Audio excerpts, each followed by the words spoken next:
मैं तो कांग्रेस को सुझाव दूंगा कि पाकिस्तान में ही जाकर कांग्रेस का अपना पार्टी चलाए, क्योंकि भारत तेरे टुकड़े होंगे गैंग के साथ मिलकर चलने वाला जो दल होता है उसको हिंदुस्तान की जनता पसंद नहीं करेगी।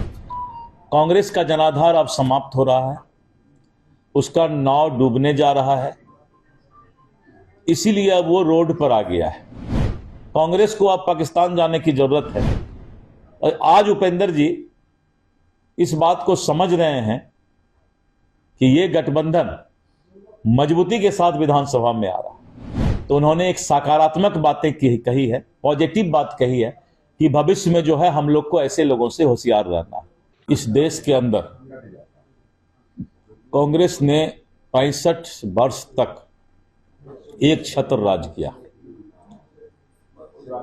और इस देश में 65 वर्ष में गरीब गरीब रह गया, गरीबी दूर नहीं हुई और हिंदुस्तान पूरे दुनिया के नक्शे पर पूरा सबसे पीछे रहा, अंतिम पायदान पर रहा। कांग्रेस का जनाधार अब समाप्त हो रहा है, उसका नाव डूबने जा रहा है, इसीलिए अब वो रोड पर आ गया है। मैं तो कांग्रेस को सुझाव दूंगा कि पाकिस्तान में ही जाकर कांग्रेस का अपना पार्टी चलाए, क्योंकि भारत तेरे टुकड़े होंगे गैंग के साथ मिलकर चलने वाला जो दल होता है उसको हिंदुस्तान की जनता पसंद नहीं करेगी। कांग्रेस ने सर ट्वीट भी किया है कि जब जिम्मेदारी लेने की जरूरत रहती है तो मोदी बाहर है। उनको पता नहीं है कांग्रेस को कि उनका नेता बचपन से 55 तक पहुंच गया, अब युवा से जवानी ढलकर जो है बुढ़ापे की ओर जा रहा है। तो अब राहुल गांधी को राम नाम जपना, पराया माल अपना, तो यही सब उनके दिमाग में आते रहता है। नरेंद्र मोदी जी दुनिया के सर्वाधिक नेता हैं, इसलिए सूर्य के ऊपर जो है मुंह उठाकर कुछ बोलना भी जो है राहुल गांधी को इस देश की जनता सबक सिखाएगी। उपेंद्र कुशवाहा ने कहा है कि 2024 में भीतरघात के उपेंद्र कुशवाहा जी ने जो घटना उस समय घटा था उस पर उन्होंने अपना दर्द जाहिर किया और हर वक्त ये उम्मीद रहती है कि जहां भी गठबंधन दल के उम्मीदवार लड़ते हैं तो गठबंधन के सभी लोग एक साथ मिलकर अपने उम्मीदवार को जिताने का काम करते हैं।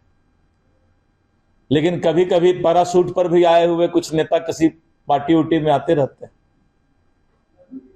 और आज उपेंद्र जी इस बात को समझ रहे हैं कि ये गठबंधन मजबूती के साथ विधानसभा में आ रहा।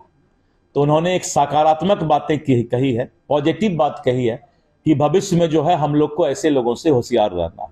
कांग्रेस ने विशेष सत्र बुलाने की बात कही है और जेडीयू ने भी समर्थन किया। जेडीयू के राष्ट्रीय प्रवक्ता होकर है कि विशेष सत्र बुलाना चाहिए पहलगाम हमले को लेकर। कांग्रेस को तो हमने कहा कि विशेष सत्र यहां काहे बुलाइएगा, आप पाकिस्तान में जाके अपना पार्टी चलाइए। हम लोग विशेष सत्र जब बुलाना होगा तो बुला लेंगे। कांग्रेस को अब पाकिस्तान जाने की जरूरत है, क्योंकि देश विरोधी ताकत के पक्ष में बात करने वाला दल को भारत कभी भी स्वीकार नहीं करेगा। उपेंद्र कुशवाहा आंदोलन करने वाले हैं, परिसीमन को लेकर वो कह रहे हैं कि परिसीमन नहीं हो रहा है तो बिहार को नुकसान है। 40 से 60 सांसद जाते, बिहार की आवाज वहां पर उठाते। नहीं, उपेंद्र कुशवाहा जी सही कह रहे हैं, क्योंकि 2026 में भारत सरकार पूरे देश में परिसीमन करने जा रही है, फिर से दोबारा होने जा रहा है। तो परिसीमन के बाद पूरा भौगोलिक और जो परिवेश है लोकसभा का वो बदलने वाला है।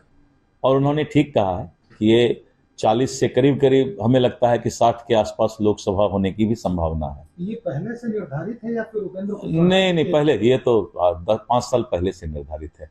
परिसीमन होना जो है वो तो निर्धारित रहता है कि इतने वर्षों के बाद परिसीमन होता है। तो बस कुछ दिन बाद ही परिसीमन होने शुरुआत हो जाएगी उसकी, और वो परिसीमन के बाद जो है बिहार को काफी लोकसभा में भी सीट बढ़ेगा, पूरे देश का सीट बढ़ेगा। आंदोलन किस बात का? उपेंद्र कुशवाहा जन जागरण की बात कर रहे हैं। वही आने वाले समय में बिहार को भी परिसीमन में अच्छा जगह मिले, तो इसकी चिंता तो हम लोग सबको करना। उन्होंने कहा कि 1976 से ही बिहार बोर्ड ठगा जा रहा है, उसके साथ वफा नहीं किया जा रहा है। नहीं, अच्छा है, मतलब हम लोग को तो प्रयास करना है। अभी से आवाज उठाएंगे तब तो जाकर के परिसीमन में ज़्यादा से ज़्यादा बिहार को हक मिलेगा, क्योंकि वो तो न्यूट्रल इंडिपेंडेंट इकाई होती है चुनाव आयोग।